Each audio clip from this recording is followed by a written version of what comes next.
Assalamualaikum warahmatullahi wabarakatuh. Halo teman-teman semuanya, perkenalkan nama saya Rahmatul Maghfirah dari SMP 1 NU Mojoagung. Pada kesempatan kali ini, saya akan menceritakan suatu cerita yang telah saya angkat dari kisah nyata. Dan cerita ini saya beri judul Rp500 pengubah segala. Cerita ini dimulai pada sore hari di akhir bulan Januari. Pada sore itu terlihat ada bapak-bapak yang sedang menyiram bunga di depan rumahnya. Pak Hes namanya. Ketika Pak Hes hampir selesai menyiram bunga, Pak Hes melihat ada wanita parubaya dan anak kecil yang sedang berjualan nasi kuning lewat di depan rumahnya.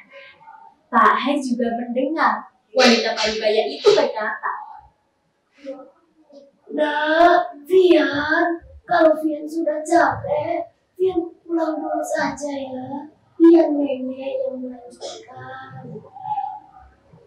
"Tidak, Nek, Fian tidak capek. Fian kan anak kuat," ucap anak itu kepada neneknya.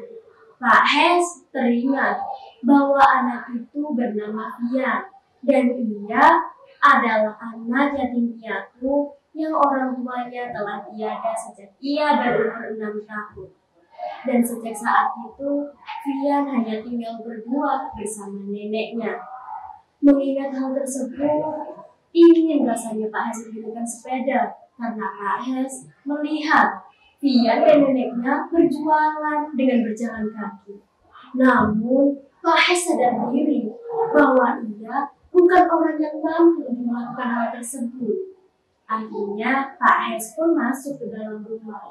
Dan ketika Pak Hes dalam rumah, ia melihat kaleng yang ia dapat dari program NU Care Mahasiswa.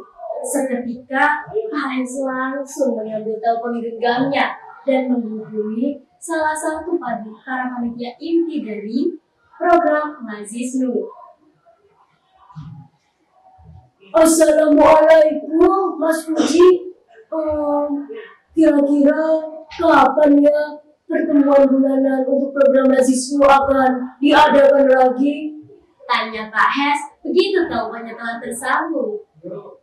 "Waalaikumsalam, Pak Hes. Untuk pertemuan bulanannya akan dilaksanakan malam ini ba'da maghrib di Masjid Al-Abrar," jawab Mas Uji dari telepon. "Kalau begitu, terima kasih ya atas informasinya, Mas Uji. Wassalamualaikum." "Sama-sama Pak Hes, waalaikumsalam," pungkas Mas Uji. Telepon pun dimatikan oleh Pak Hes. Tepat setelah Pak Hes selesai melaksanakan sholat maghrib, Pak Hes langsung buru-buru menuju Masjid Al-Abrar. Dan ketika sampai di sana, Pak Hes langsung menghampiri Mas Uji dan Pak Sudi yang telah ada di sana. "Assalamualaikum, Mas Uji, Pak Sudi," sapa Pak Hes. "Waalaikumsalam, Pak Hes. Mari Kak, duduk. Sekalian bantu saya dan Mas Uji menghitung uang bulanan mahasiswa bulan ini." Pak Hes pun duduk dan bergabung dengan Mas Uji dan Pak Sudi, serta membantu mereka untuk menghitung uang bulanan Lazisnu. Saat Pak Hes, Mas Uji dan Pak Sudi selesai menghitung uang, para panitia inti mulai berjabat tangan dan bergabung dengan mereka. "Wah, saya tak menyangka uang pemasukan mahasiswa bisa segini banyak.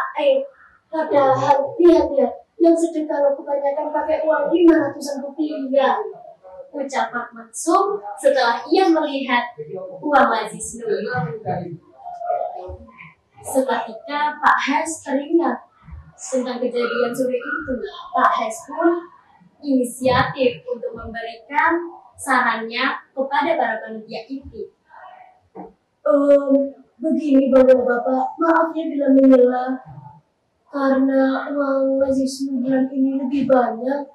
Kenapa tidak kita bagikan saja kepada anak yatim beserta Begini, tadi saya lihat Vian dan neneknya. Saya kasihan, Pak. Mereka berjualan nasi kuning dengan berjalan kaki. Sekalian, siapa tahu bisa uang ini bisa diberikan untuk Vian dalam bentuk barang, misalnya sepeda atau kendaraan atau terserah, Pak. Saya kasihan lihat Vian, Pak. Ungkap Pak Hes. Vian ada jatim piatu itu ya, Pak. Saya juga lihat Pak dia tadi sore berjualan nasi kuning. Saya sih setuju saja memberikan sepeda untuk Vian dan membagikan uang ini kepada anak-anak yatim. Kalau bapak-bapak di sini bagaimana? Apakah setuju juga? Tanya Pak Anas. Para panitia inti pun menjawab secara serempak. Kami setuju, Pak. Kami setuju, Pak. Kami setuju, Pak. Pak Anas pun berbicara. Wah, alhamdulillah kalau begitu. Besok saya dan Pak Hes yang akan memberikan Vian sepeda. Untuk uang yang dibagikan kepada anak yatim, biar Mas Uji dan Pak Sudi saja ya. Ucap Pak Anas. Keesokan harinya, tepat setelah zuhur, Pak Hes dan Pak Anas menuju rumah Vian untuk memberikannya sepeda. Ketika sampai di rumah Vian, Pak Anas mengetuk pintu rumah Vian. Tok, tok, tok, dan dibukalah pintu tersebut oleh nenek Vian, Bu Sena. Wah, ada apa ya? Pak Hes, Pak Anas. Masuk dulu. Maaf ya, maaf. Bu Sena pun melanjutkan percakapannya dengan Pak Hes dan Pak Anas. Ada apa ya Pak Hes, Pak Anas? Kok tumben sekali kemarin? Begini Bu Sena, kami ada sepeda untuk Vian. Mungkin memang tidak seberapa ya, tapi semoga bermanfaat ya Bu. Jawab Pak Anas. Wah, alhamdulillah. Ya Allah, alhamdulillah. Terima kasih ya Pak Anas. Mas, terima kasih. Ucap Bu Sena dengan penuh haru. Tepat saat itu, Vian muncul dari dalam rumah sambil berlari ke arah neneknya. Nenek, tadi Vian dengar ada sepeda untuk Vian ya, Nek. Sepeda itu ya, Nek. Tanya Vian dengan antusias. Iya, Vian, sepeda itu untuk Vian, Nak. Wah, alhamdulillah. Sekarang Vian bisa membantu membawa nasi kuning lebih banyak. Jadi, kalau stok nasi kuning di bakul sudah habis, nenek tak usah bolak-balik ke rumah.